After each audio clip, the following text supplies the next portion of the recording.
سوال پوچھا ہے انہوں نے کہ جو بیپٹزم کی روایت میں نظر آتی ہے، اگر یہ اسلام جو ہے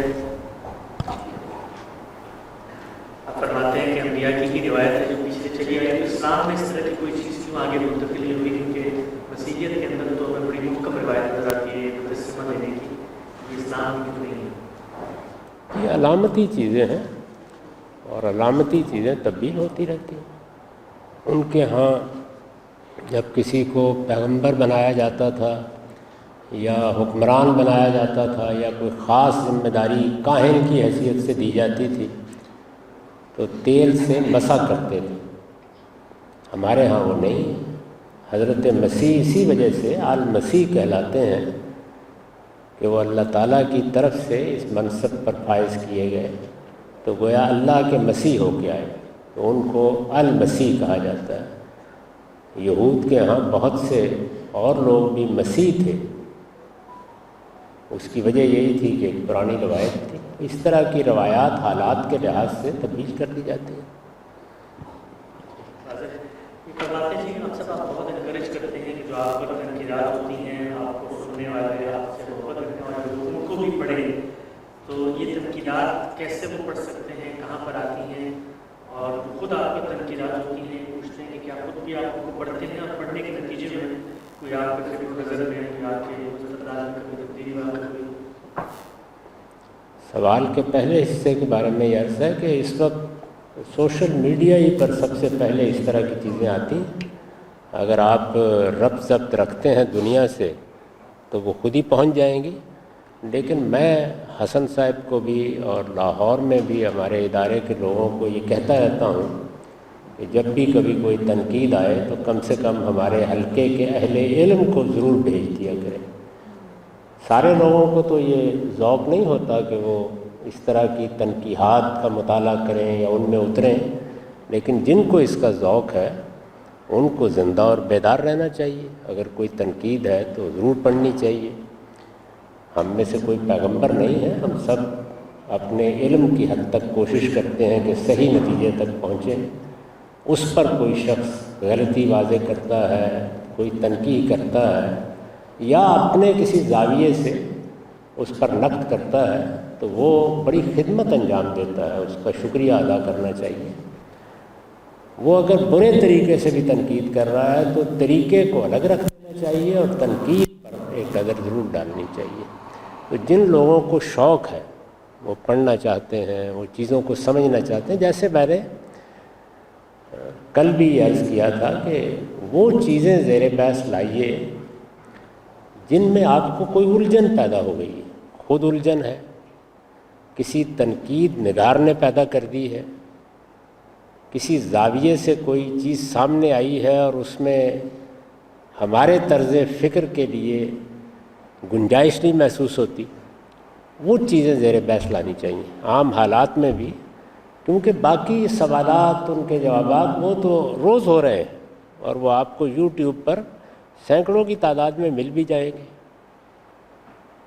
ایسی چیزوں کو خاص طور پر زیر مطالعہ لانا چاہیے جن میں کسی نے کوئی غلطی واضح کرنے کی کوشش کی۔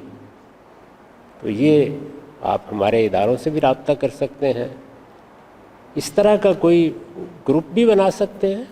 میرا خیال ہے حسن اس پہ غور کر سکتے ہیں جس میں ایسی چیزیں لوگوں تک پہنچتی رہیں۔ تاہم وہ لوگ جن کو اس کا ذوق ہے وہ اگر سوشل میڈیا پر زندہ و بیدار رہیں تو بہت سی چیزیں ان کو مل سکتی ہیں۔ میری طرح جو لوگ سوشل میڈیا پر اس طرح نہیں ہیں، تو میں نے ان لوگوں تک رسائی کا ذریعہ پیدا کر لیا ہوا ہے، وہ میں سفر حضر میں دیکھتا رہتا ہوں، جن کے بارے میں مجھے معلوم ہے کہ وہ گاہے گاہے اچھی تنقیدیں کرتے رہتے ہیں۔ اس وقت تمام مکاتب کی فکر میں ایسے لوگ موجود ہیں جو علمی زاویے سے تنقید کرتے ہیں اور ان کی تنقیدیں اچھی تنقیدیں ہیں۔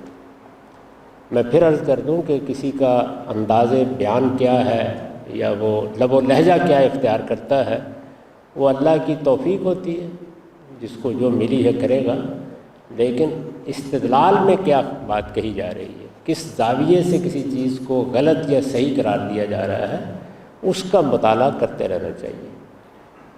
اس میں ڈاکٹر زاہد صدیق مغل صاحب ہیں، ڈاکٹر مشتاق احمد صاحب ہیں، اسی طرح حافظ زبیر صاحب ہیں، اور اب ہمارے بزرگ احمد جاوید صاحب ہیں۔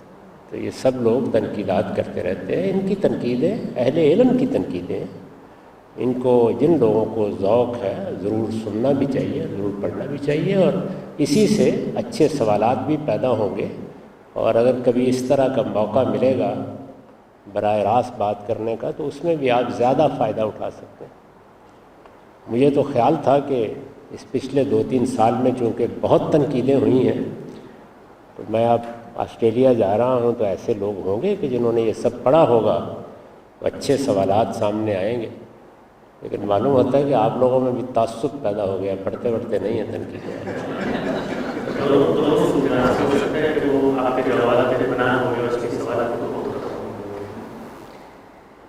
یہ آپ کا حسن ظن ہے، میرا حسن ظن تو یہ اپنے بارے میں بھی نہیں ہے۔ اچھا، یہ جو آپ نے آخری ذکر کرنا ہے بڑا دلچسپ ہے، میں چاہتا ہوں اس پہ 2-4 منٹ آپ سے گفتگو کریں۔ ہمیں دنیا بھر میں جہاں بھی جانے کا موقع ملتا ہے، خصوص گاندھی صاحب سے جو متاثر لوگ ہیں ان سے ملاقات ہوتی ہے، وہ ایک اپنا عذر پیش کرتے ہیں۔ وہ کہتے ہیں کہ گاندھی صاحب کو سننے کے بعد کسی اور کو سننے کا پڑھنے کا دل نہیں چاہتا، یعنی بڑی مشکل سے کوئی کسی کو سننا جو ہے نا وہ گوارا کیا جاتا ہے۔ یہ میں حقیقت میں آپ تک وہ پہنچانا چاہتا ہوں۔ ایسے ایسے لوگ بیٹھے ہوئے ہیں، وہ یہ نہیں کہتے کہ جی ہم مثال کے طور پہ کوئی اندھی تقلید میں مبتلا ہو گئے ہیں، یا ہم مثال کے طور پہ یہ سمجھتے ہیں کہ غازی صاحب کی 100% باتیں درست ہیں، یا ہم یہ سمجھتے ہیں کہ کوئی شخص تنقید نہیں کر سکتا، لیکن ایک شخصی مناسبت اتنی پیدا ہو جاتی ہے سن کے کہ کسی دوسرے شخص کی گفتگو کو سننا یہ بڑا مشکل عمل ہے۔ تو اس کے لیے کوئی نسخہ بتائیے کہ کیسے اس بت کو توڑا جائے کہ آپ کم سے کم اپنے آپ کو آمادہ کریں، اور اس کا تعلق نفسیات سے زیادہ ہے بنسبت فکر۔ اس میں میرے خیال میں 2 طرح کے لوگ ہوتے ہیں۔ ایک عام لوگ ہیں، وہ جب کسی صاحب علم سے یا کسی طالب علم سے مناسبت پیدا کر لیتے ہیں تو مطمئن ہو جاتے ہیں۔ اس کی ایک بہت عمدہ تصویر حدیث میں آتی ہے۔ رسول اللہ سے جب ایک بدو نے آگے بات کی، انہوں نے کہا یہ زیادہ بڑی باتیں مجھے نہیں آتی، بس یہ بتا دیجئے موٹی موٹی کیا کام کر رہے ہیں۔ تو بعض لوگوں کا یہ ہوتا ہے، عام لوگوں کے ساتھ ان کو زیادہ تکلیف میں ڈالنا بھی نہیں چاہیے، بس یہ نصیحت کرنی چاہیے کہ اگر کسی موقع پر کوئی چیز غلط محسوس ہو تو اللہ سے دعا کریں کہ وہ آپ کو اس کی غلطی سمجھنے کی توفیق دے۔ لیکن جن لوگوں کا علمی ذوق ہے، پڑھتے ہیں، پڑھاتے ہیں، مختلف جگہوں پر انہوں نے حلقے قائم کر رکھے ہوئے ہیں، جیسے یہاں پر بھی بہت سے لوگ ہیں جن کا سیکھنے کا یا پڑھنے پڑھانے کا ذوق ہے، ان کو ضرور اس طرح کی چیزیں دیکھنی چاہیے، تنقیدی چیزیں۔ اور جس طرح میں نے عرض کیا ہے کہ ایک تو وہ تنقیدات ہوتی ہیں جو بس سب و شتم ہی ہوتا ہے، کسی نے سنانی ہے، دل کی بڑاس نکالنی ہے، وہ نکال لیتا ہے۔ لیکن اچھے اہل علم اگر کوئی تنقید کرے تو اس سے واقف بھی ہونا چاہیے اور اس کو ہمت کر کے پڑھنا بھی چاہیے۔ اور میں پھر عرض کروں گا کہ اس کے لب و لہجے کو نظر انداز کریں۔ ہمارے ہاں لوگوں کی کوئی اچھی تربیت نہیں ہے، وہ بعض اوقات استخفاف کرتے ہیں، بعض اوقات جملے کس دیتے ہیں، بعض موقعوں پر اچھے لب و لہجے میں ذکر نہیں کرتے، نیچا دکھانے کی کوشش کرتے ہیں، اس کو نظر انداز کر دیں، بس دلیل دیکھیں کیا ہے۔ اور انشاءاللہ ہم سب نے بڑی اچھی ایک تجویز کی ہے کہ ایسا ہم ویب لنک بناتے ہیں، پیج بناتے ہیں، یا صرف ہم جو تنقیدات ہو رہی ہیں غازی صاحب تک اس کو بنا میں ڈالتے ہیں، کوئی بھی آدمی دنیا بس یہ دنیا بھر میں ہونا چاہیے۔ یعنی اس وقت جہاں جہاں پر بھی ہمارے لوگ موجود ہیں، میں نے عرض کر دیا کہ عام لوگ تو دین سیکھتے ہیں، ان کو عمل کرنا ہوتا ہے، ان کو تو میں بھی ہمیشہ یہی نصیحت کرتا ہوں کہ آپ اللہ کی کتاب قرآن مجید کو پڑھیں اور سنت پر عمل پیرا ہوں۔ اس طرح کی بحثوں میں اپنا وقت ضائع نہ کریں، وہ دونوں چیزیں متفق علیہ ہیں، یعنی وہاں کوئی اختلاف کا سوال ہی نہیں ہے۔ قرآن مجید میں بھی آپ کو زیادہ سے زیادہ کیا ہوگا، کوئی شخص ہمارے ترجمے یا تفسیر پر عدم اطمینان کا اظہار کرے گا، جس عالم کی بھی کوئی تفسیر ترجمہ آپ کو میسر ہے وہی پڑھ لیجیے، انشاءاللہ ایک عام آدمی کی حیثیت سے اللہ تعالیٰ ہدایت ہی پر رکھے گا۔ اور سنت طے ہے بالکل، اس میں کوئی ادنا درجے کا اختلاف بھی نہیں ہے۔ اس پر عمل پیرا رہے. اور عبادات ہیں، کچھ تطہیر بدن کی چیزیں ہیں، کچھ رسوم و آداب ہیں، اور خور و نوش کی بعض چیزیں ہیں، معاشرت کی چیزیں ہیں. میں نے ان کی فہرست بھی اسی لیے بنا دی تاکہ عام آدمی کے سامنے رہے. اس میں بھی بار بار توجہ دلائی ہے کہ یہ اختلاف تو کچھ لوگ کرتے ہیں کہ اس میں ایک دو چیزیں اور ہونی چاہیے. یہ اختلاف کسی نے نہیں کیا 2007 سے اب تک کہ اس میں کوئی چیز زائد شامل کر دی گئی ہے. تو اس لیے آپ پورے اطمینان کے ساتھ ان پر عمل پیرا ہو. عام آدمی کے لیے یہی ہے. میں نے چونکہ اب فیصلہ کر لیا ہوا ہے کہ باہر جانے کی نہ عمر رہی ہے نہ اس کے لیے حالات موزوں ہیں. جو کام مجھے وہاں کرنا ہوتا ہے اس میں بھی حرج ہوتا ہے. اس کے نتیجے میں یہ ذوالفقار صاحب کے ساتھ ایک پرانا وعدہ تھا کووڈ سے پہلے کا، میں نے نبھا دیا. جیتا رہا تب بھی آخری سفر ہے اور رخصت ہو گیا تب بھی. لیکن اس کا ایک اور اہتمام ہم کرنے کی کوشش کر رہے ہیں، اور وہ یہ کہ دنیا کے وسط میں سعودی عرب میں بھی ہو سکتا ہے، بحرین میں بھی ہو سکتا ہے، اسی طرح دبئی میں بھی ہو سکتا ہے، ایک سالانہ علمی نوعیت کی تقریب منعقد ہو جایا کرے جس میں خود ہمارے حلقے کے اہل علم اسی طرح کی چیزوں کے بارے میں ایک ورکشاپ منعقد کر لیا کریں. اس میں مجھے چونکہ پاکستان تو آنا ہی ہوتا ہے تو خیال یہ ہے کہ راستے میں جاتے ہوئے میں بھی کچھ وقت ٹھہر جاؤں گا، اور جو مختلف جگہوں سے لوگ ملنے کا شوق رکھتے ہیں ان کو بھی اگر کوئی بہتر کیمرہ دستیاب ہو جائے تو وہ بھی آ سکتے ہیں.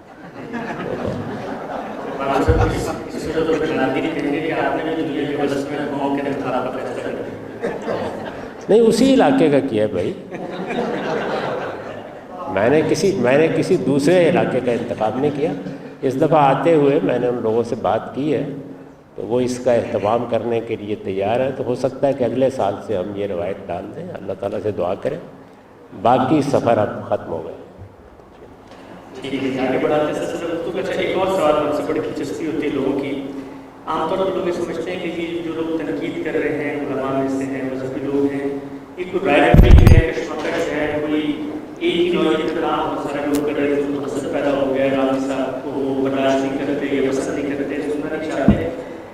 میں بہت سنجیدگی سے پوچھنا چاہتا ہوں، خود جو تنقیدات ہوتی ہیں آپ کو اپنی فکر کوئی آپ کو سننے والا ہے اس کے لیے اور جو بیان کرنے والا اس کے لیے کتنی مفید ہوتی ہے؟ اس لیے کہ آپ ایک طرف کھڑے ہو تو جو چاہیں آپ کو قبول کرتے ہیں، لیکن جب تنقید سامنے آتی ہے تو ایک کریٹیکل تھنکنگ کا عمل ہوتا ہے، تحلیل کا عمل ہوتا ہے. خود آپ اپنے قائم شدہ تصورات کے سوالات اٹھاتے ہیں، آپ کی پریزنٹیشن میں بہت ساری چیزیں بہتر ہوتی ہیں.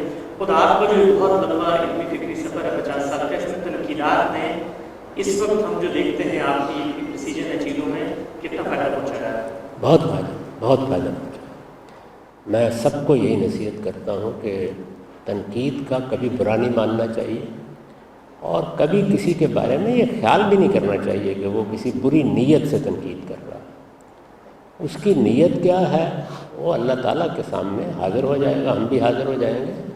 ہمیں اس سے غرض رکھنی چاہیے کہ ہم عاجز انسان ہیں، ہمیں اللہ تعالیٰ نے محدود علم دیا ہے، اس میں کہیں اس کے دین کو سمجھنے میں غلطی نہ لگ رہی ہے.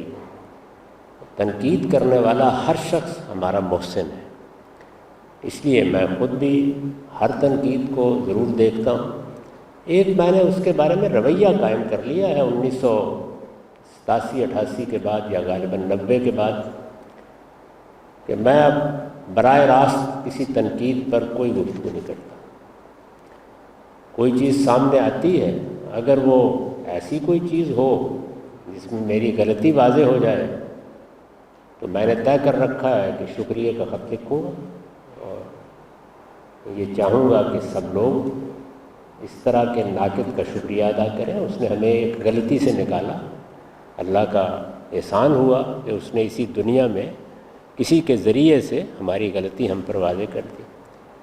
اگر یہ واضح ہو کہ تنقید ٹھیک نہیں ہے تو کوئی ضرورت نہیں ہے اس پر کوئی تبصرہ کرنے کی، کچھ کہنے کی، کوئی رد عمل ظاہر کرنے کی. تنقید ہونی ہے، وہ بڑی نعمت ہے، ہونے دیں.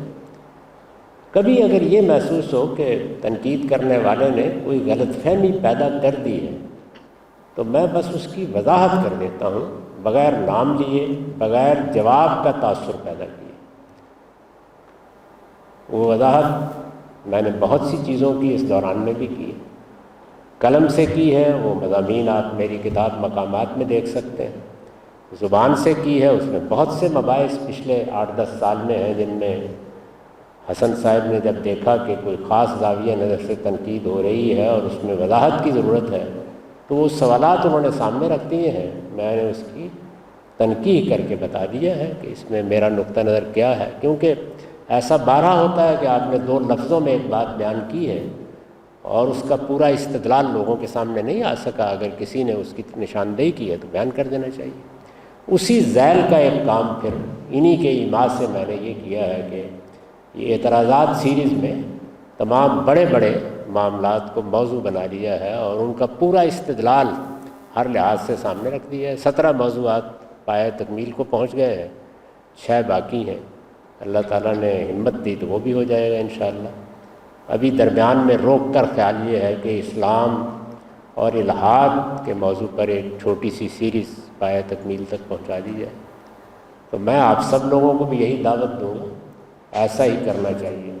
ہمارا حلقہ اب کافی وسیع ہو گیا ہے، جہاں تک ان لوگوں کا تعلق ہے جو ہمارے قریب ہیں، جن سے رابطہ رہتا ہے یا میرے براہ راست تلامذہ ہیں، ان کو تو ہمیشہ میں نے یہی نصیحت کی ہے کہ کسی تنقید کے جواب میں کبھی کوئی غلط رویہ اختیار نہ کریں، بلکہ عزت احترام کے ساتھ ناقد کی بات سنیں، اور اگر کوئی وضاحت کرنی ہے تو وہ بھی بہت تہذیب کے دائرے میں رہتے ہوئے وضاحت کریں۔ تاہم بہت سے لوگ جو ہمارے ساتھ محبت کا اظہار کرتے ہیں لیکن ان سے کوئی براہ راست تعلق نہیں، وہ بعض اوقات غلط رویہ بھی اختیار کر لیتے ہیں۔ ان سب کو میری یہی نصیحت ہے کہ یہ صحیح نہیں ہے، تنقید کا خیر مقدم کرنا چاہیے، اسے سرآنکھوں پر رکھنا چاہیے، اس کو غور سے سننا چاہیے۔ اگر آپ کا ذوق نہیں ہے اس طرح کی علمی تنقیدات کا تو آپ غیر متعلق رہیں، لیکن کسی رد عمل کا اظہار نہ کریں۔ جو لوگ ذوق رکھتے ہیں وہ پڑھیں، سمجھیں، اور پھر بہت مہذب طریقے پر اگر کوئی بات کہنی ہے تو کہیں۔ کبھی یہ خیال نہ کریں کہ دوسرے کی نیت پر حملہ آور ہونا ہے یا اس کے باطن میں جھانکنا ہے، یہ کام میں نے اپنی پوری زندگی میں کبھی نہیں کیا، اور میری آپ سب لوگوں سے بھی گزارش ہے کہ ہمیشہ دلیل پر نگاہ رکھنی چاہیے۔ وہ کمزور بھی ہو سکتی ہے، مضبوط بھی ہو سکتی ہے۔ نیتوں کو متعین کرنا، ان کے لیے کسی کو جواب دہ ٹھہرانا، کسی پر کوئی فکرہ چست کرنا، کسی کا علم ناپنے بیٹھ جانا، یہ بالکل غلط ہے، اور ہمارے حلقے میں کسی آدمی کو کسی حال میں بھی خواہ دوسری طرف سے سب و شتم کیا جا رہا ہو، یہ رویہ اختیار نہیں کرنا چاہیے۔ ٹھیک ہے، آگے بڑھاتے ہیں۔ آپ سب نے جو بات کی ہے، ہم جب بھی نام دیتے ہیں، ساتھ ہوتے ہیں، کبھی انہوں نے یہ سوال نہیں کیا کہ میری فلاں رائے لوگوں نے پڑھی ہے، ہمیشہ یہ پوچھتے ہیں فلاں تنقید سامنے آئی ہے، آپ لوگوں نے اس کا مطالعہ کیا ہے یا نہیں کیا، انکریج کرتے ہیں اس پہ۔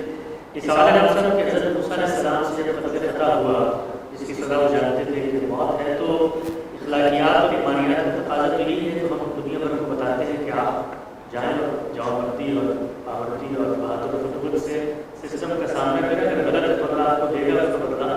لیکن ایک تو وہ وہاں سے چلے گئے، اور دوسرا جب انہوں نے معافی مانگی تو اس کے الفاظ قرآن نے حکایت کی کہ ان کی معافی قبول ہو گئی، جبکہ وہ نبوت کے منصب پر تو کافی عرصے بعد آئے، انہوں نے کیسے پتہ چلا کہ میری معافی قبول ہو گئی؟ یہ کس نے کہا ہے کہ قتل خطا پر سزا موت ہے؟ یہ تو کہیں بھی نہیں۔ قتل خطا پر تو موت کی سزا نہیں لی جا سکتی، انہوں نے جانتے بوجھتے قتل نہیں کیا تھا۔ اس کا البتہ شدید اندیشہ تھا کہ اس کو قومی مسئلہ بنا لیا جائے گا، اور اگرچہ وہ قتل خطا ہے لیکن اسے یہ رنگ دے دیا جائے گا کہ وہ عمدن اس فعل کے مرتکب ہوئے۔ اس اندیشے سے انہوں نے وہاں سے نکل جانا مناسب سمجھا۔ یہ بات طے ہے، اگر کسی جگہ انصاف ملنے کی توقع نہیں ہے اور یہ معلوم ہے کہ آپ کے ساتھ ایسا معاملہ ہوگا جو حدود سے متجاوز ہو جائے گا، وہاں سے پیغمبر نکلے ہیں، پیغمبری کے بعد کہ وہاں سے ہجرت لوگوں نے کی ہے، یہ ظلم ہے جس سے بچ کے وہ چلے گئے، اس میں کوئی قابل اعتراض بات نہیں ہے۔ باقی رہی یہ بات کہ وہ کیوں اتنے غصے میں آ گئے کہ انہوں نے اس کو ایک گھونسا مار دیا، تو قتل خطا اس کو کہتے ہیں کہ آپ کا ارادہ نہیں تھا لیکن کی آپ نے غلطی ہے، تو اس پر انہوں نے معافی مانگی، اور ایسی معافی اللہ معافی کرتا ہے، اس لیے کہ جب معافی مانگی جائے گی تو اللہ تعالیٰ کا کرم، اللہ کی رحمت ضرور بندے کے لیے عرضاں ہوگی۔ یہ دیکھ لیجئے، ہم بھی جب کبھی خدا نخواستہ اس کا ارتکاب کر بیٹھے تو ہمیں کیا کہا گیا ہے؟ یہی کہا گیا ہے کہ توبہ کریں، روزے رکھ لیں، اور اسی طرح دیت ادا کر دیں، اگر کوئی نظام قانون موجود ہے تو دیت ادا کر دیں۔ قتل خطا میں کسی کو وہ سزا نہیں دی جاتی مار دینے کی۔ تو پھر ہم سب موجودہ دور میں بھی اگر ہمیں اندازہ ہو جو نظام انصاف ہے، کچھ پاکستان میں ہم دیکھیں 30 سال کیس چلتے ہیں، تو پھر وہاں سے کوئی شخص اگر اس کو لگتا ہے تو ضروری ہے کہ وہ مفرور ہو کے نہیں جا سکتا۔ بہت لوگ جا رہے ہیں، جانا ہی پڑتا ہے لوگوں کو۔ جس جگہ بھی پرسیکیوشن ہوگی، جہاں پہ قانون کے مطابق معاملہ نہیں ہوگا، یا کوئی ایسا قانون بنا دیا جائے گا جو ظالمانہ قانون ہے، تو لوگ وہاں سے نکل کے جاتے ہیں۔ اسی پر دنیا نے اسائلم کا قانون بنایا ہے، اس کو مان لیا گیا ہے، عالمی سطح پر تسلیم کیا جاتا ہے اس کو، کہ اگر کسی شخص کو بے انصافی کا اندیشہ ہے تو دنیا کے دروازے اس کے لیے کھلے رہنے چاہیے۔ یہ پوچھا ہے انہوں نے کہ 7 پہلے دفعے روزے رکھتے تھے، صحابہ نے بھی آپ کے سسوں پر عمل کیا، تو آپ نے موقع پر فرمایا کہ میری طرح معاملہ تو اس لیے کہ مجھے تو اللہ کھلاتا بھی ہے، کھلاتا بھی، اس سے کیا مراد ہے کہ اللہ کھلاتا؟ یہ تو رسول اللہ نے بتا دیا، بس کافی ہے۔ آپ کو کیا دلچسپی ہے اس سے کہ اللہ کے کھلانے پلانے کو آپ متعین کریں کہ اس میں پھل ہوتے تھے، چائے ہوتی تھی یا نہیں ہوتی تھی؟ یعنی کوئی موضوعی طور پر اللہ معاملہ کرتے تھے؟ پیغمبر کی اپنی ذات سر تسر معجزہ ہی ہوتی، اس کے بارے میں اس طرح کے ترددات میں نہیں پڑنا چاہیے۔ جب اللہ نے ایک بندے کا انتخاب کر لیا، وہ کھلائے پلائے، اس کی مدد کرے، اس کی مائیت کا ظہور ہو، اس کے ہاتھ پر معجزات صادر ہوں، اس کے ایک کنکر ڈال دینے کے نتیجے میں پانی کے چشمے بہہ نکلیں، ان میں سے کوئی چیز بھی ایسی نہیں جس کے بارے میں تردد کا اظہار کیا۔ آپ نے ہم سے فرمایا ہے کہ شرک ایک لذت گناہ ہے، سوال پوچھنا میں تجربے سے معلوم ہوتا ہے کہ شرک کرنے والے لوگ جو ہیں بڑے مطمئن ہوتے ہیں، ان کی حالت تسکین ہوتی ہے۔ آپ کا کیا تجربہ ہے؟ اتنا لذت گناہ ہے، لوگ کرنے کے بعد اطمینان کا سانس لے رہے ہیں؟ نہیں، اس کی وجہ یہ ہوتی ہے کہ انہوں نے کبھی حقائق پر اس طرح غور ہی نہیں کیا ہوتا۔ ایک چیز آبا نے ان کو بتائی، ماحول نے بتائی، مطمئن ہو گئے، ان کو تردد ہوتا نہیں۔ ایسا ہی بہت سے معاملات میں ہمیں بھی ہوتا ہے، ہم کسی چیز کے عادی ہو جاتے ہیں جب، تو اطمینان سے کر رہے ہوتے ہیں۔ اسی لیے بار بار یہ کہا جاتا ہے کہ بیدار رہیے۔ اگر دل میں کوئی کھٹک پیدا ہو تو ضمیر کو سلانے کی کوشش نہ کریں، اور اگر کوئی توجہ دلائے تو فوراً متوجہ ہو کر ایک بار پھر جائزہ لے لیں کہ آپ جو مانتے ہیں وہ صحیح ہے یا نہیں۔ یہ جو میں نے ابھی 5-10 منٹ گفتگو کی تنقید کے بارے میں اسی لیے کی کہ بیدار رہیے۔ اس بار پاکستان میں چرچ پر جب حملہ ہوا تو کچھ لوگوں نے مساجد کھول کے ان کو وہاں پر عبادت کی جا رہی ہے، کیا کسی مسجد میں شرک کرنے کی اس طرح کی کسی رسوم کی جا رہی ہے؟ یعنی وہ کیا کریں گے؟ اپنے بت لا کے وہاں رکھ دیں گے؟ اللہ کی عبادت گاہ ہے مسجد، تو کوئی مسیحی اللہ کی عبادت کرنا چاہتا ہے، کوئی یہودی کرنا چاہتا ہے، کوئی ہندو کرنا چاہتا ہے، اگر وہ اللہ کی عبادت کے لیے جگہ مانگ رہے ہیں تو آپ مسجد کا دروازہ کھول دیں۔ سورہ اصل میں صفت واصل بالحق سے کیا مراد ہے؟ یہ حق کی بات کہنا ہر انسان کے لیے ہر جگہ پر ظلم کے خلاف بات کرنا ضروری ہے، چاہے اس کا جو بھی نتیجہ۔ ہر ہدایت حکمت کے ساتھ مشروط ہوتی۔ اللہ تعالیٰ نے اپنے دین کی دعوت کے لیے یہ اصول بیان کیا ہے کہ ادعو الی سبیل ربک بالحکمہ۔ تو اس لیے آپ اپنے ماحول میں جب بھی کوئی نصیحت کی، کوئی حق کی بات کہنا چاہیں تو یہ دیکھیں کہ اس کا وقت موزوں ہے، اس کے لیے صحیح محل ہے، کوئی آپ فتنہ تو نہیں پیدا کر دیں گے، مخاطب کے لیے وہ چیز بے عزتی کا ذریعہ تو نہیں بن جائے گی، وہ اس کا کوئی برا تاثر تو نہیں لے گا۔ ان ساری چیزوں کو ملحوظ رکھ کے صحیح وقت پر صحیح طریقے سے، اور زیادہ سے زیادہ کوشش کرنی چاہیے کہ علیحدگی میں اس طرح کی بات کی جائے۔ کسی آدمی کو مجلس میں رسوا کرنا، اس کو کہیں موضوع بنا لینا، خواہی نہ خواہی ہر وقت یہی گفتگو کرتے رہنا، اس سے اجتناب کرنا چاہیے حکمت کے ساتھ۔ اللہ تعالیٰ نے جو ذمہ داریاں بھی ڈالی ہیں ان سب میں اس کا لحاظ رکھنا چاہیے کہ کسی کی اصلاح کا کام آپ بے حکمت ہو کر نہ کریں۔ تو تواصوا بالحق و تواصوا بالصبر، پوری بات یہ ہے، یعنی وہ ایک دوسرے کو حق کی نصیحت کرتے ہیں اور حق پر ثابت قدمی کی نصیحت کرتے ہیں۔ تو نصیحت کرنی ہے، اس سے آگے بڑھ کر آپ نے دوسرے کو نفرت کا ہدف نہیں بنا لینا، یا اس کو آپ طنز و تعریض کا نشانہ نہیں بنائیں گے۔ حکمت کے ساتھ، محبت سے، خیرخواہی کے جذبے سے اپنی بات پہنچا دیں، اور بات پہنچانے کے بعد تعاقب نہ شروع کر دیں، بس پہنچا دیا آپ نے، آپ کا فرض ادا ہو گیا۔ اچھا، بڑا اچھا سوال سامنے آیا ہے۔ یہ سوال یہ ہے کہ بعض بڑے مفکرین جو بڑی اخلاص اور الہیت اور خشوع کے ساتھ اللہ کے دین پر غور کرتے ہیں، پورا پورا تعبیر نظام فکر دیتے ہیں، لیکن اس کے جو نتائج اور ثمرات ہوتے ہیں وہ بڑے موٹے اور بڑے مضر ہوتے ہیں، ملت پر، بلکہ صدیوں پر اس کے بری اثرات ہوتے ہیں۔ ہم دیکھتے ہیں مثال طور پر دین کی جو سیاسی تعبیر ہے بہت بڑے بڑے علماء، بڑے مفکرین نے پیش کی، لیکن اس کا جو نتیجہ مسلمانوں کو بھگتنا پڑا، اس میں لاکھوں لوگوں کا ایک طرح سے اقتحام ہوا ہے، ہم لوگ اپنی دنیا میں ایک طرح سے شناخت و عزت کو بیٹھے ہیں۔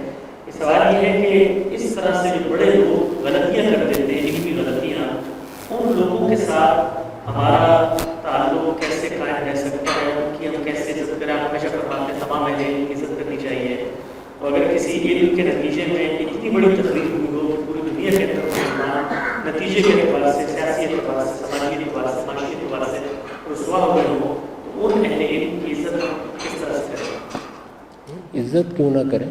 یعنی کیا ہم اس نتیجے پر پہنچ گئے ہیں کہ انہوں نے بدنیتی سے کوئی کام کیا؟ انہوں نے نیک نیتی کے ساتھ اللہ کے دین کو سمجھنا چاہا، وہ انسان تھے، ان کو وحی نہیں آتی تھی، ان سے غلطی ہو گئی، اس غلطی کو اسی قوت سے بیان کرنا چاہیے۔ لیکن کسی کی عزت، کسی کے احترام کے خلاف کوئی رویہ تو اس وقت اختیار کیا جاتا ہے جب وہ اللہ سے، اللہ کے دین سے، اعلیٰ اخلاقی اصولوں سے خود بغاوت کر دے، اس سے انحراف کرے جانتے بوجھتے۔ جن اہل علم نے دین کو سمجھنے کی صحیح کی ہے، ان کے بارے میں ہم یہ حسن ظن رکھتے ہیں کہ وہ نہایت مخلص تھے، انہوں نے اپنے طور پر شب و روز محنت کر کے کوشش کی کہ وہ صحیح بات تک پہنچے، انہوں نے اس صحیح بات کو پوری دل سوزی کے ساتھ لوگوں تک پہنچایا۔ ان کی غلطی کے اسباب بھی بعض اوقات متعین ہو جاتے ہیں، تو اس لیے ان سب کی عزت کرنی چاہیے۔ آخر دنیا نے صدیوں ارسطو کی عزت کی ہے، جبکہ جدید سائنس نے اس کی بہت سی چیزوں کو غلط ثابت کر دیا، اور اس کی بعض غلطیوں کے نتائج بھی دنیا میں نکلے۔ تو اس لیے یہ صحیح رویہ نہیں ہے۔ ہم انسان ہیں، ہم اگر رد عمل ظاہر کر رہے ہیں تو ہو سکتا ہے کہ ہم ہی غلطی کر رہے ہیں، اس کی کیا ضمانت ہے؟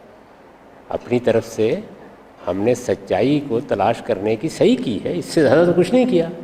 یا تو یہ ہے کہ ہم پر اللہ کی طرف سے کوئی وحی آ جائے، تو جن پر اللہ کی طرف سے وحی آتی تھی وہ پھر اتمام حجت بھی کرتے تھے اور آخر میں سزا بھی دیتے تھے۔ ہمارا یہ کام نہیں، ہمارا کام تو یہ ہے کہ ہم اس امت کے ہر عالم کو اپنا عالم سمجھیں، ہر امام کو اپنا امام سمجھیں، ہم فرقوں سے اور گروہوں سے بلند ہو کے سب سے استفادہ کریں، سب کی بات اگر موقع ملے تو سنیں، ہاں البتہ جس کی بات زیادہ معقول لگے وہ مان لیں۔ باقیوں کے لیے عزت اور احترام کا رویہ ہونا چاہیے، جیسے ہم اپنے بزرگوں کے بارے میں کرتے ہیں۔ بعض اوقات ابا جان بھی بہت غلطیاں کرتے ہیں، امی جان بھی حدود سے تجاوز کر جاتی ہیں، تو اس میں کیا ہے؟ ان کی غلطی پر توجہ دلائی جاتی ہے، لیکن ان کے ساتھ بے توقیری کا رویہ اختیار نہیں کیا جاتا۔ کچھ سوالات وہاں سے لگتے ہیں انشاءاللہ، پھر ایک ایک کر کے آپ ہم صاحب یہ تھا کہ دنیا میں تو ان کی عزت کرنی چاہیے۔ میں پوچھنا چاہ رہا تھا اس حوالے سے کہ مجھ سے بہت سے لوگ تھے، لیکن انہوں نے صوفیزم کی طرف کچھ پڑھ کر لیکن کتنے فالوورس ہو گئے اور انہوں نے اس پہ عمل کیا۔ مولانا فضل نے کہتے ہیں غلط تعبیر دی تو کتنے لوگوں کو انہوں نے اپنے پیچھے لگا دیا۔ اب ان لوگوں کا حساب کیا ہوگا؟ اللہ تعالیٰ سے کیا ہم سمجھ گئے کہ انہوں نے غلط کیا انہیں لحاظ سے، تو آخرت کیا ہوگا؟ دونوں سوالوں کا جواب اللہ تعالیٰ نے دے دیا ہے۔ یعنی انسان کے ساتھ جنت دوزخ کا یا اس کے مرتبے کا فیصلہ اس کے اخلاص اور اس کی نیت کی بنیاد پر ہوگا، وہ اس کی کسی صحیح یا غلط بات کی بنیاد پر نہیں ہوگا۔ تو جنت دوزخ کے معاملے پر تو جو چیز اثر انداز ہوتی ہے وہ یہ ہے کہ آپ اندر سے کیا تھے، آپ اللہ کے دین کے مخلص تھے، آپ اخلاص سے چیز کو سمجھنا چاہتے تھے، آپ نے اپنی طرف سے کوئی کوتاہی نہیں کی، کسی تعصب کو حائل نہیں ہونے دیا، تو اللہ تعالیٰ آپ کی اس صحیح کو قبول فرمائے گا۔ اس میں تو خود اللہ تعالیٰ نے قرآن مجید میں یہ بتا دیا ہے کہ اگر تم غلط رائے بھی قائم کرتے ہو تمہیں اسی پر عمل کرنا چاہیے، ورنہ تم اپنے نفس سے خیانت کا ارتکاب کرو گے۔ تو آدمی نے اگر اپنے نفس سے خیانت نہیں کی، اور جن بزرگوں کو ہم نے اپنی زندگی میں دیکھا ہے، میں نے بعض ایسے بزرگوں کو دیکھا ہے جو تصوف کی تعبیر پر پورا شرح صدر رکھتے تھے، ان سے ملاقاتیں کی ہیں، ان کے پاس بیٹھ کر ان سے سیکھا بھی ہے، میں نے ان کو انتہائی مخلص پایا ہے۔ بعض بزرگوں کو ہر جگہ غلط لوگ بھی ہوتے ہیں، ایسے ہی مولانا سید ابواللہ صاحب مودودی کے ساتھ تو بہت قریب رہنے، ساتھ والے گھر میں رہنے، شب و روز ملنے، ساری نمازیں ساتھ کھڑے ہو کے پڑھنے کا 5-7 سال موقع ملا ہے۔ ان کی بڑی عنایت تھی کہ ان کی لائبریری سے بھی استفادہ کرنے، اور جب میں چاہتا تھا ان سے مل لینے کے مواقع بھی میسر رہے۔ ان سے زیادہ دین سے محبت کرنے والا، ان سے زیادہ اپنے علم کے ساتھ مخلص آدمی میں نے اپنی زندگی میں بہت کم دیکھا، تو اس لیے میں تو سوچ بھی نہیں سکتا ان کے بارے میں کوئی بری بات۔ اسی وجہ سے کہ اگر 10-15 سال بعد پتہ چلے کہ ہم غلط چلے گئے تھے، یہ فیلنگ رہے گا انسان کو کہ میں نے 10-15 سال کی محنت کی غلط نہیں، وہ محنت بھی ضائع نہیں ہوئی، محنت ضائع نہیں ہوتی، کوئی چیز ضائع نہیں ہوئی۔ وہ آپ نے جس چیز کو صحیح سمجھا اس وقت اس کے لیے محنت کی، ایسا ہی کرنا چاہیے آپ کو۔ کوئی ایک دن کی محنت نہیں، کسی نے اگر تصوف کو صحیح راہ سمجھ کر محنت کی ہے تو اس کی محنت بھی اللہ کے ہاں قبول ہوگی، اس لیے کہ اس نے اخلاص سے محنت کی ہے۔ اسی طرح مولانا سید ابواللہ صاحب مودودی کی دعوت پر بہت لوگوں نے اپنی زندگی لگا دی، انہوں نے وقت دیا اور بڑے اخلاص کے ساتھ وقت دیا۔ میں اگر وقت ہو تو آپ کو 10 ایسے لوگوں کے واقعات سنا سکتا ہوں جو فی الواقع قابل تقلید تھے، کوئی شبہ نہیں اس میں، ایسے لوگ پیدا کیے انہوں نے۔ یہ ان کے غیر معمولی محاسن اور غیر معمولی حسنات ہیں، مجھے تو پوری امید ہے کہ وہ جنت میں بہت اعلیٰ مقام پر ہوں گے۔ امید ظاہر ہے کہ میں فیصلہ تو نہیں سنا سکتا، وہ تو اللہ ہی سنائے گا، اور یہ چیزیں کہ اس میں کیا خرابی ہوئی، کیا ہوا، اس پر ہم لوگوں کو متنبع کریں گے، اس سے زیادہ ہمارا کام نہیں۔ یہ سوال تو مسلمان کے لحاظ سے ہے، اگر کوئی ملحد اپنی علمی غلطی کی وجہ سے اور صحیح نیت پہ رہے کہ جو میں کر رہا ہوں وہ ٹھیک ہوں اور وہ اسی حالت میں مر جائے تو اس کا کیا ہوگا؟ یہ اللہ تعالیٰ فیصلہ کرے گا کہ وہ صحیح نیت پر ہے، میں اس پر بھی کوئی حکم لگانے کے لیے تیار نہیں ہوں، لیکن ایک بات اللہ تعالیٰ نے بہت وضاحت سے بتا دی ہے، اور وہ یہ کہ اس نے اپنا شعور اور اخلاقی شعور دونوں انسان کے اندر ڈال دیے ہیں، اس میں اخلاص کے ساتھ غلطی لگ نہیں سکتی۔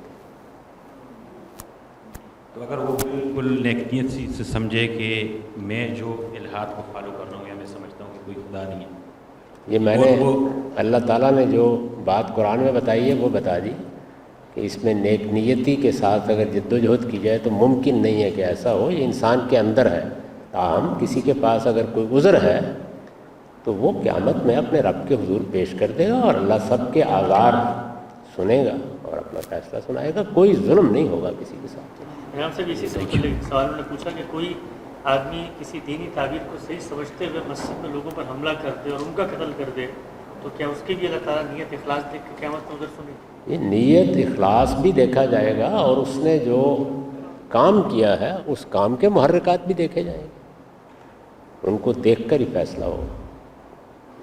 اس لیے میں ہمیشہ توجہ دلاتا ہوں کہ ہمیں دنیا میں اپنی رائے تک محدود رہنا چاہیے، آخرت کے معاملات اس پروردگار پر چھوڑ دینے چاہیے۔ کن کن چیزوں کو وہ دیکھے گا، ہمارے اندر یہ صلاحیت نہیں کہ ہم ان سب کا احاطہ کر سکیں۔ آدمی کیا ہے، اس کو کیا چیزیں ملی ہیں، اس کے پاس کتنا علم تھا، ماحول کے کیا اثرات ہوئے ہیں، کہاں غلطی لگی ہے، کون ہے آپ میں سے جو اپنے بچوں کے بارے میں بھی یہ فیصلہ سنا سکے؟ ہمارے گھر میں اپنے بچے ہوتے ہیں، ان میں کیا کیا تبدیلیاں آتی ہیں، تغیرات آتے ہیں، ان کا اندازہ نہیں ہو پاتا وہ چیزوں کو کیسے لے رہے ہیں۔ تو میرے نزدیک اس کو اپنے ذہن سے نکال دینا چاہیے اور اپنے پروردگار پر یہ اعتماد رکھنا چاہیے جو اس نے جگہ جگہ بتایا کہ ما انا بظلام للعبید، میں اپنے بندوں پر ذرہ برابر بھی ظلم نہیں کروں۔ السلام علیکم صاحب، میرا سوال سود سے متعلق ہے۔ مجھے موقع ملا آپ کی 23 اعتراضات کو ڈیٹیل سے سننے کا، سمجھنے کا۔ ایک میں نے لاسٹ ہماری آن لائن کلاس میں آپ سے سوال کیا تھا کہ اگر کسی کے پاس کچھ فالتو پیسے ہیں کہ اس نے کسی پرپز کے لیے وہ پیسے رکھے ہوئے ہیں کہ گھر بنانا ہے، تو اس نے بینک میں رکھ دیے فار دا ٹائم بینگ 6 مہینے سال کے لیے، اور اس پہ ڈپازٹ پہ اس کو ریٹرن مل رہا ہے، تو آپ نے یہ کہا تھا کیونکہ بینک سود کی کمائی ہوتی ہے تو وہ انٹرسٹ آپ نہیں لے سکتے، آپ نہ کریں۔ تو میں اس کو فردر تھوڑا سا آپ سے کلیریفائی کرنا چاہتا ہوں۔ ریزن بینگ کہ ایک ٹپیکل بینک کوئی بھی آپ لے لیں، اس کو جب اگر آپ 23 اعتراضات میں جس طرح آپ نے ایکسپلین کیا کہ جو کنونشنل بینکنگ ہے یا اسلامک بینکنگ ہے، دا وے آج کی بینکنگ ہوتی ہے، اس میں جو پورشن ان کا میجر بزنس جو ہوتا ہے وہ ایک کانٹریکچوئل بیسس جس پہ فار ایگزامپل گھروں کو مارگیج کی فنڈنگ کر رہے ہیں وہ بینکس، یا ٹریڈ فائنانس کر رہے ہیں جو کہ ایک بالکل اسلامک طریقہ ہے کام کرنے کا۔ میں خود بھی بینک کروں تو جب ایک بینک کا سارا اسٹریٹجی جس سے وہ کما رہا ہے پیسہ، وہ ایک 99.9% ٹریڈ بیسڈ ہے، ٹپیکل ہر بینک کا ہوتا ہے۔ یہ جو کنزیومیبل کریڈٹ کارڈ لون ہیں جو اس میں واقعی غیر اسلامی ہوتے ہیں وہ 0.1%، 0.2% ہوتا ہے۔ تو جب میں اپنا پیسہ اس بینک میں رکھتا ہوں، میں بھی اس شراکت بن رہا ہوں اس ٹریڈنگ کے اندر۔ اگر میں وہ انٹرسٹ اگر مجھے دیتا ہے اس میری انویسٹمنٹ ہے، کیونکہ وہ یوز کر رہا ہے میرے پیسے کو، وچ از ٹریکیبل کہ کہاں جا رہے ہیں وہ پیسے، تو یہ سود میرے لیے لینا کیوں حرام ہو گیا، ویئرز وہ بینک جو بالکل جائز ایکٹیویٹی کر رہا ہے انٹرسٹ کی وہ صحیح ہے؟ تو اس کو تھوڑا سا ایکسپلین کریں۔ وہی اصول ہے میرے خیال میں جو ہمارے علماء نے بھی قائم کیا ہے، اور جب تک اس کی کوئی غلطی واضح نہ ہو جائے اسی کو قابل تقلید سمجھنا چاہیے۔ اگر کوئی چیز سراسر حرمت پر ہے تو اس کے قریب نہیں جانا چاہیے۔ اگر اس میں جائز اور ناجائز چیزیں ملی ہوئی ہیں اور آپ ذاتی طور پر مطمئن ہو گئے کم تر چیزیں ممنوع ہیں اور زیادہ چیزیں اس میں حلال ہیں، جائز ہیں، طیب ہیں، آپ کو اطمینان ہو گیا تو آپ اس سے فائدہ اٹھا سکتے ہیں۔ اور اگر یہ معلوم ہوا کہ زیادہ چیزیں ممنوعات کی نوعیت کی ہیں اور کم تر چیزیں جائز یا طیب ہیں تو پھر آپ کو اس سے بھی اجتناب کرنا چاہیے۔ تو اس اصول پر آپ کا اطمینان ہے، آپ فیصلہ کر لیں۔ میں اس میں ایڈ کرنا چاہوں گا کہ کوئی بھی ایک ٹپیکل بینک کو لے لیں، یہاں پہ 4-5 بڑے بینک ہیں، ان کی میں ایک ساتھ بھی لایا تھا، ان کے ایسٹس کی بیلنس شیٹس کہاں کہاں پیسہ انہوں نے انویسٹ کیا ہوا ہے یا لگایا ہوا ہے، جب میں اس کی ڈیٹیل دیکھتا ہوں تو سمجھ آتا ہے کہ آلموسٹ 99% پیسہ ایک بالکل اسٹینڈرڈ جو میں نے کہا آپ سے بزنس میں لگا ہوا ہے، جو بالکل اسلامک طریقے سے جس طرح ہم بزنس کہتے ہیں ہو رہا ہے۔ جب اطمینان مجھے ہو رہا ہے، میں سب بھائیوں کے لیے بھی کہہ رہا ہوں، بہن بھائیوں کے لیے، کہ جب یہ بھی اپنا اطمینان کریں، ڈسکس کریں، اور پھر اس نتیجے میں پہنچتے ہیں جو آپ نے کہا کہ ہاں اگر ان کا یہ جو اسٹریم آف انکم ہے بالکل اسلامک جو 23 اعتراضات آپ نے ایکسپلین کیا اس کے حساب سے، تو دین میرا ڈپازٹ میں رکھنا یا انٹرسٹ لے لینا مطلب غلط نہیں ہے، کیونکہ یہ کافی بڑا مسئلہ سب کے ساتھ پیش آتا ہے۔ آپ بینکار ہیں خود؟ جی میں خود بینک۔ اگر آپ لوگوں کو اس معاملے میں اچھے طریقے سے کچھ ورکشاپس منعقد کر کے ایجوکیٹ کر سکیں، میرا خیال ہے یہ ان کی بڑی خدمت ہوگی کہ اس وقت بینکاری مختلف مراحل سے گزرنے کے بعد دنیا بھر میں وہاں پہنچ گئی ہے جہاں ان کے زیادہ تر معاملات بالکل صاف ہیں۔ اگر یہ آپ کی تحقیق ہے تو آپ اس کو لوگوں تک پہنچائیے۔ میں نے اصول بیان کر دیا کیونکہ میں تو بینکاری کا ماہر نہیں، نہ میں بینکوں کے ساتھ اس طرح کوئی تعلق رکھتا ہوں، تو آپ جیسے لوگوں کو آگے آنا چاہیے اور آگے آ کے آپ لوگوں کو ایجوکیٹ کریں، بتائیں۔ اصول میں نے بتا دیا ہے کہ اگر کوئی چیز سراسر ناجائز ہے تو اس سے تو ہر مسلمان کو بچنا چاہیے۔ اگر کم ناجائز ہے اور زیادہ تر جائز ہے تو فائدہ اٹھایا جا سکتا ہے، اور اگر زیادہ ناجائز ہے اور کم جائز ہے، ملی جلی صورتحال ہے، اس میں تقوی کا تقاضا یہی ہے کہ آپ اجتناب کریں۔ یہ علماء کی عام رائے ہے، یہ بھی کوئی قرآن حدیث میں نہیں لکھی ہوئی، انہوں نے عقل عام سے یہ قائم کی ہے، میرے خیال میں ٹھیک ہے۔ آپ نے بڑا اچھا یہ مشورہ دیا، کیونکہ میں نے مجھے موقع ملا امریکہ کے بڑے بڑے انٹرنیشنل بینک میں کام کرنے کا، آئی نو دا سسٹم الحمدللہ ویری ویل، اور میں چاہوں گا میرے بھائی آئیں میری مدد کریں اس میں، کیونکہ یہ پھر کلیئرٹی جب ہوگی ہمیں تو ہم اپنی لائف کے ڈیسیجن ایزیلی آپ اعداد و شمار کے ساتھ اس کو عام کریں۔ یہ چیز تو اب واضح ہو رہی تھی کہ بینک بہت سا کام مارٹگیج کا کرتے ہیں، اور اس میں وہ جائیدادیں خرید کے بیچ رہے ہیں، وہ بالکل جائز ہے، اس میں تو کوئی دوسری رائے نہیں ہو سکتی۔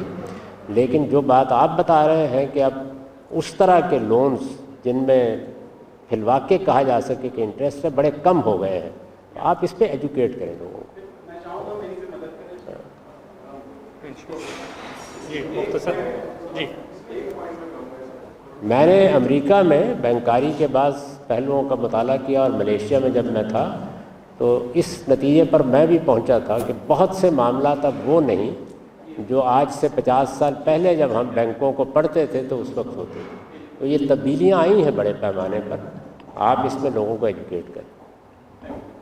ایک جو آپ کے جو ورڈنگ استعمال کرتے ہیں، جو بینک جائیداد کا خرید و فروخت جو آپ کہہ رہے ہیں، اس میں یعنی جو مارگیج ہے ان ایسنس وہ جائیداد کا خرید و فروخت کیوں کہا جاتا ہے، اس کو تھوڑا سا ایکسپلین کر دیجئے ہمیں، کیونکہ کنفیوژن یہ آتا ہے کہ بینک آپ کو قرضہ دیتا ہے۔ نہیں، قرضہ تو آپ کو اس طرح نہیں لیا جاتا کہ مکان خرید کے دیں گے، قرضہ تو پھر قرضہ ہے۔ اس کا جو سبسٹینس ہے، اس کے پیچھے جو ٹرانزیکشن ہے، بینک بائی اینڈ سیل کے گھر کے پروسیس میں بالکل انوالو نہیں ہوتا۔ نہیں، پوری طرح انوالو ہوتا ہے۔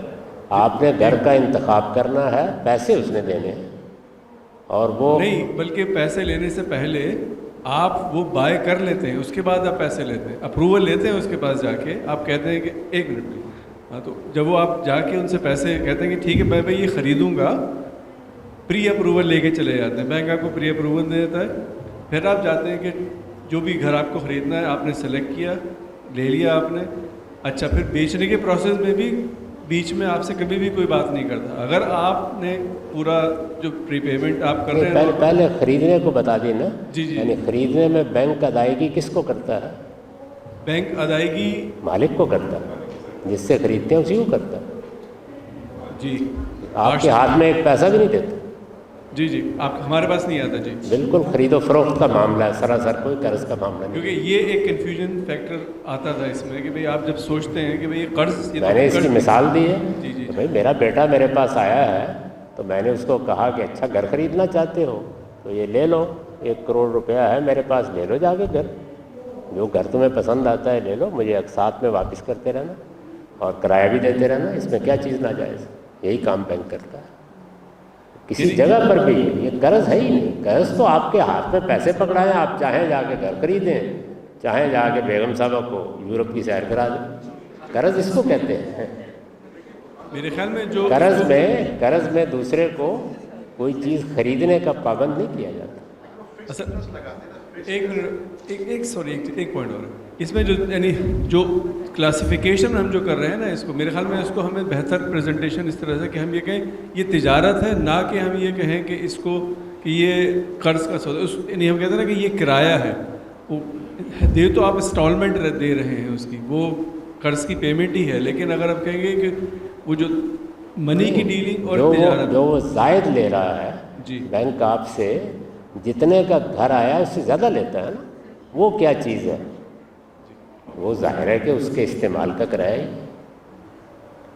ہاں البتہ اگر وہ خریدنے کے بعد آپ کو یہ کہتے ہیں کہ یہ گھر ہمارا ہے اور ہم نے اس کو خرید لیا ہے، لیکن آپ کو ہم اتنے میں دیں گے اگر آپ ادھار دیں گے قیمت، وہ بھی بالکل جائز، وہ بھی، اس میں بھی کوئی مسئلہ نہیں۔ یہ جو آپ عام کاروبار کر رہے ہوتے ہیں اس میں ایک آدمی آپ کو نقد آ کے پیسے دیتا ہے اور کہتا ہے میں سائیکل خرید رہا ہوں آپ سے، آپ کہتے ہیں یہ $1000 کی ہے، وہ کہتا ہے کہ میں آپ کو 6 مہینے میں پیسے دوں گا، آپ کہتے ہیں پھر $11,100، ٹھیک ہے بالکل، کوئی یہ بیع و شراء ہے، یہ قرض نہیں ہے۔ یہ